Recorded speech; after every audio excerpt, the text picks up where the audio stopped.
এখন আমি অঙ্কের গ নং অংশের সমাধান অর্থাৎ 1, 5, 15, 18 তারিখের লেনদেনগুলো টেবুলার ছকের মাধ্যমে হিসাব সমীকরণে প্রভাব দেখাও, এই অংশটির সমাধান করে দেখাচ্ছি।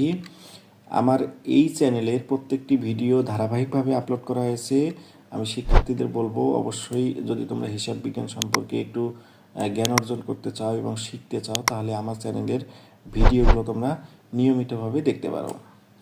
এখন দেখো, এখানে বলছে যে টেবুলার ছকের মাধ্যমে, এই টেবুলার ছকটি কিন্তু একটি অঙ্কন তোমাদের কাছে প্রথম দিকে একটু খুবই জটিল মনে হতে পারে, কিন্তু এটি করার একটি সহজ মাধ্যম আছে।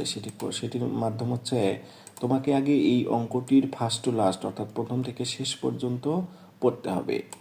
পড়ে তোমাকে অবশ্যই নির্ধারণ করতে হবে যে এখানে এই অঙ্কগুলোর মধ্যে সম্পদের কথা কোথায় কোথায় বলা আছে। যেমন এখানে দেখো, একটা নগদ টাকা একটা প্রতিষ্ঠানের সম্পদ, অফিস সরঞ্জাম একটা সম্পদ, আসবাবপত্র একটা সম্পদ। এই যে সম্পদগুলোর কথা বলা আছে, এই সম্পদগুলোর জন্য প্রত্যেকটির জন্য এক একটা করে পৃথক কলাম এখানে অঙ্কন করতে হবে। যেমন এখানে নগদ টাকা আছে, এই নগদ টাকার জন্য আমি একটা কলাম অঙ্কন করেছি। আবার অফিস সরঞ্জাম আছে, এই অফিস সরঞ্জামের জন্য আমি একটা কলাম অঙ্কন করেছি। এবং কি বলছে যে আসবাবপত্র আছে, এই আসবাবপত্রের জন্য আমি আর একটা কলাম অঙ্কন করেছি। এরপরে কি করতে হবে, দেখতে হবে অঙ্কের দায় কতগুলো আছে। এখানে যেমন একটা দেওয়া আছে যে প্রদেয় নোট, প্রদেয় নোট একটি দায়, সুতরাং আমি প্রদেয় নোটের জন্য একটা অঙ্কন করেছি। এরপরে দেখো, তাহলে এখানে আমি প্রদেয় হিসাবের ছক দিয়েছি, কলাম একটা দিয়েছি। এই প্রদেয় হিসাবটা কি, যদি এই লেনদেনের কোনো লেনদেনের ফলে এখানে দায়ের সৃষ্টি হয়, কোনো লেনদেন এর ফলে যদি কি হয়, কোনো দায়ের সৃষ্টি হয়, তার জন্য প্রদেয় নোট, প্রদেয় হিসাবের ঘর দিতে হবে এবং জানো যে মূলধনের কলাম অবশ্যই থাকবে। আর টেবুলার ছকের মূল বিষয়টা কি, টেবুলার ছকের হচ্ছে আমাদের প্রমাণ করতে হবে যে সম্পদ সমান দায় যোগ মালিকানা সত্ত্ব। আমরা জানি কি হিসাব সমীকরণটি কি, আমরা জানি কি সম্পদ হিসাব বিজ্ঞানের একটি মূল, হিসাব বিজ্ঞানের সমীকরণ অনুসারে কি, এটি হচ্ছে আমাদের সূত্র যে সম্পদ সমান দায় যোগ মালিকানা সত্ত্ব, এটি আমাদের প্রমাণ করতে হয়। তাহলে এখন দেখো, বলছে যে 1 তারিখে কি করব, 1 তারিখে আসি। দেখো এখানে বলছে যে 1 জানুয়ারির নগদ 40,000 টাকা। এই যে ইনি নগদ 40,000 টাকা নিয়ে ব্যবসা শুরু করছেন, তাহলে আমাদের এখানে দেখো তারিখে, আমরা তাহলে এখানে তারিখের ঘরে দেব জানুয়ারি 01। এখানে তারিখের কলামে অবশ্যই আমাদের সালটি দিতে হবে। এখন কি করব, দেখব যে এই যে এখানে সম্পদ যদি বৃদ্ধি পায়, তাহলে আমরা এখানে সম্পদগুলো বৃদ্ধি দেখাবো, দায় বৃদ্ধি পেলে দায় এবং প্রদেয় নোট বৃদ্ধি পেলে এগুলো কোনটা হ্রাস পেয়েছে এবং কোনটা বৃদ্ধি পেয়েছে, সেটি আমাদের প্রভাব কিভাবে পড়ে হিসাব সমীকরণে, এবং সর্বশেষ গিয়ে যে সম্পদ এবং দায় যে সমান হবে, সেটি আমাদের প্রমাণ দেখাতে হবে।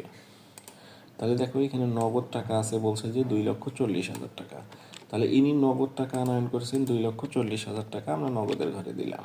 এরপরে কি বলছে যে 1,40,000 টাকার অফিস সরঞ্জাম। তাহলে এই অফিস সরঞ্জামও আমরা দিয়ে দিলাম যে ওনার 1,40,000 টাকা হচ্ছে অফিস সরঞ্জাম। এরপরে বলছে কি 60,000 টাকার আসবাবপত্র। তাহলে 60,000 টাকা হচ্ছে এনার কি আসবাবপত্র, 60,000 টাকার আসবাবপত্র দিলাম। এরপরে বলছে কি, এরপরে বলা আছে দেখো 2 লক্ষ টাকার প্রদেয় নোট নিয়ে ইনি ব্যবসা শুরু করেন। তাহলে প্রদেয় নোট অবশ্যই কি দায়, তাহলে প্রদেয় নোট দায়। তাহলে দায় পাশে দেওয়া হলো। দেখো এখানে আর কোনো টাকা নেই। এখন আমাদের কি প্রমাণ করতে হবে, যে সম্পদ সমান দায় এবং মালিকানা সত্ত্ব সমান। অর্থাৎ তাহলে কি করতে হবে, দেখো এখানে সম্পদ 2,40,000 টাকা, আর অফিস সরঞ্জাম 1,40,000 টাকা এবং আসবাবপত্র 60,000 টাকা, মোট কত টাকা হচ্ছে 4,40,000 টাকা।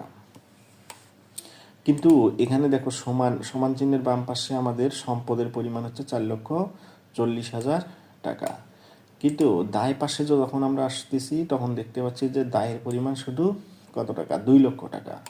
তাহলে এখানে 4,40,000 টাকা আর এখানে হচ্ছে মাত্র 2 লক্ষ টাকা। তাহলে বাকি এই যে অবশিষ্ট যে 2,40,000 টাকা থাকতেছে, এটা হচ্ছে তার মূলধনের পরিমাণ। এটি গেল 1 তারিখে। এরপরে দেখো 5 তারিখ। 5 তারিখে কি বলছে, দেখো কি বলছে, ধারে পণ্য ক্রয় 60,000 টাকা। এখন ধারে যদি কোনো প্রতিষ্ঠান এই জনাব আনোয়ার কী করছেন যে কী করছেন যে ধারে পণ্য ক্রয় করেছেন 60,000 টাকা, তাহলে আমাদের এটির তারিখটা হচ্ছে আমাদের কত, জানুয়ারি 05। এই যে ধারে ক্রয়কে কি বলা হয়, প্রতিষ্ঠানের অবশ্যই একটি ব্যয় বৃদ্ধি পেয়েছে। যদি ব্যয় বৃদ্ধি পায়, মনে রাখবে যদি মালিকের ব্যয় বৃদ্ধি পায় তাহলে তার এই যে মূলধন আছে, এই মূলধন তার অবশ্যই কি হবে, হ্রাস পাবে, কমে যাবে। তাহলে তার মূলধনের পরিমাণ কত টাকা কমে যাবে, মূলধন কমে যাবে তার 60,000 টাকা। এই যে তার মূলধন কমে গেল 60,000 টাকা।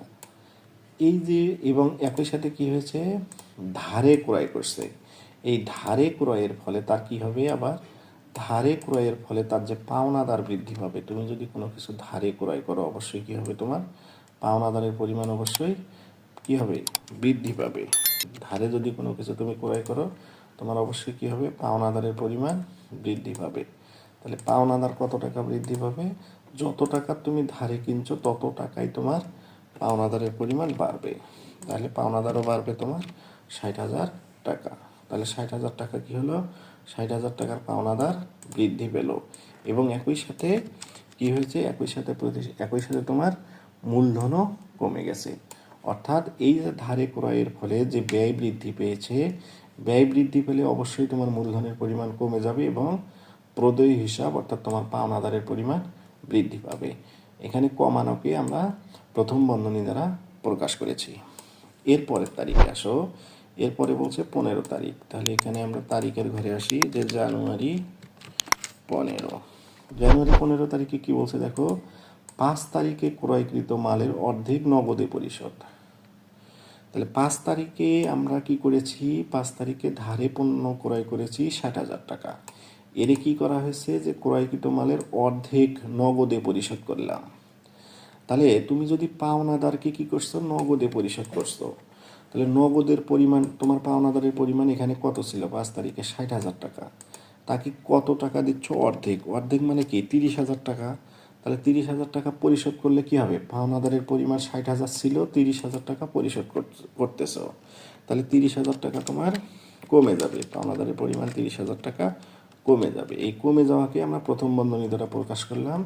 এবং এখানে কি, অর্ধেক যেহেতু নগদে পরিশোধ, তাহলে নগদে পরিশোধের ফলে আবার কি হবে, এই নগদে পরিশোধ করলে কি হবে, তোমার নগদ টাকা আছে দেখো কত, 2,40,000 টাকা। যদি তুমি পাওনাদারকে 30,000 টাকা নগদ দাও তাহলে অবশ্যই তোমার কি হবে, এই নগদ টাকাটাও তোমার কমে যাবে। তা অর্থাৎ তুমি যদি সহজ কথা বোঝো, যে তোমার যে পাওনাদার ছিল 60,000 টাকা, তাকে তুমি 30,000 টাকা নগদে পরিশোধ করলে, তাহলে তোমার কি হলো, এই পাওনাদারের পরিমাণটাও কমে গেল 30,000 টাকা, এবং তোমার হাতে যে 2,40,000 টাকা ছিল সেখান থেকেও 30,000 টাকা কমে গেল। এরপরের তারিখ দেখো 18 তারিখ। তাহলে এখানে আসি আমরা, জানুয়ারি কত, জানুয়ারি 18। এই জানুয়ারির 18 তারিখে কি বলছে দেখো, জানুয়ারি কত 18,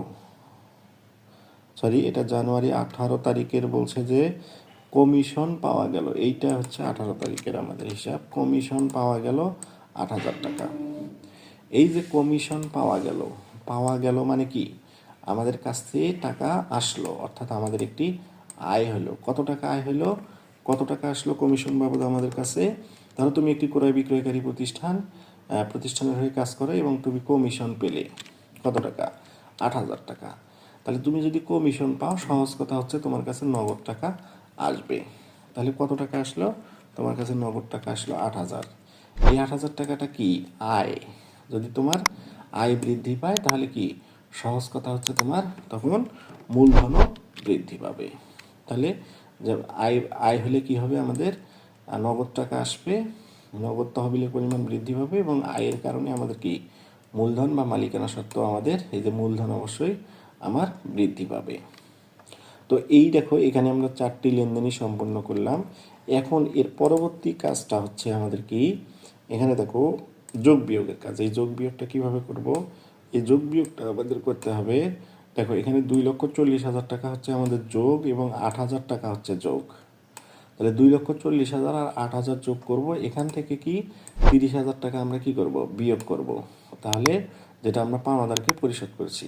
তাহলে এটা দুটো যোগ এবং একটা বিয়োগ করলে আমাদের টাকার পরিমাণ হবে 2,18,000 টাকা। এরপরে অফিস সরঞ্জামে কোনো প্রকার পরিবর্তন ঘটেনি, যা ছিল তাই থাকবে। তাহলে 1,40,000 টাকাই আমাদের অফিস সরঞ্জামের পরিমাণ থাকবে। এরপরে আসবাবপত্রেও কোনো পরিবর্তন ঘটেনি, তাহলে আসবাবপত্র আমাদের যা আছে তাই থাকবে। এখন কি করতে হবে, এই 3টি টাকা আমাদের, এই দেখো সম্পদের পাশেই 3টি টাকা ছিল, এই 3টি টাকা আমাদের কি করতে হবে, যোগ করতে হবে। এই সম্পদ সমান আমাদের 3টি টাকা যোগ করলে আমরা টাকার পরিমাণ পাবো এখানে অঙ্কে 4,18,000 টাকা। এখানে আমরা এটি আমাদের বন্ধনীর মাধ্যমে এটি ক্লোজ করতে হবে। এখন আসো এই ঘরে, দায়ের ঘরে সমান সমান এখানে দেখো, তাহলে আমরা সম্পদ, এই সম্পদ কলামে টাকা পেয়েছি কিন্তু কত, 4 লক্ষ। এই সম্পদ আমাদের এটা ছিল এটা, এবং এখানে 4 লক্ষ টাকার পরিমাণ, 4,18,000 টাকা হচ্ছে সম্পদের পরিমাণ। এখন দেখো দায়ের ঘরে আসি, দায়ে দেখো টাকার পরিমাণ আছে 60,000 টাকা, এখান থেকে 30,000 টাকা কি হয়েছে, বিয়োগ হয়েছে, কমে গেছে। তাহলে আমাদের টাকার পরিমাণ থাকবে আমাদের এখানে 30,000 টাকা। প্রদেয় নোট কোনো পরিবর্তন ঘটেনি, অর্থাৎ প্রদেয় নোট যে 2 লক্ষ টাকা আছে এই 2 লক্ষ টাকায় থাকবে। এরপরে আসো মূলধনের ঘরে, মূলধন আছে আমাদের 2,40,000 টাকা। এখান থেকে 8,000 টাকা বৃদ্ধি পেয়েছে আয় হিসাবে, এবং কি হয়েছে 60,000 টাকা আমাদের হ্রাস পেয়েছে মূলধন। তাহলে এই দুটো 2,40,000 আর 8,000 যোগ করব, এবং 60,000 কি করব, বিয়োগ করব। তাহলে টাকার পরিমাণ হবে আমাদের 1,88,000 টাকা। এখন কি করতে হবে, দেখো এই তিনটাকে আবার আমাদের কি করতে হবে, যোগ করতে হবে। এই তিনটা এখন আমরা যোগ করব, এই তিনটা এখানে, এই বন্ধনীটা আমাদের এখানে এসে গেছে, তাহলে এই বন্ধনীটাকে আমরা ক্লোজ করে দেবো। তাহলে এই তিনটা টাকা যোগ করলে আমাদের টাকার পরিমাণ হবে এখানে 4,18,000 টাকা।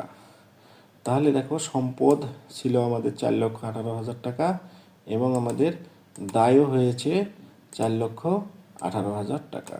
অর্থাৎ আমরা প্রমাণ করতে পেরেছি যে হিসাব সমীকরণে সম্পদের পরিমাণ, এই সম্পদ সমান দায় এবং মালিকানা সত্ত্ব সমান। অর্থাৎ সম্পদের পরিমাণ যা আছে আমাদের, দায় এবং মালিকানা সত্ত্ব আমাদের তাই রয়েছে। তার মানে আমাদের প্রতিষ্ঠানটি এখনও লাভজনক অবস্থানই আছে।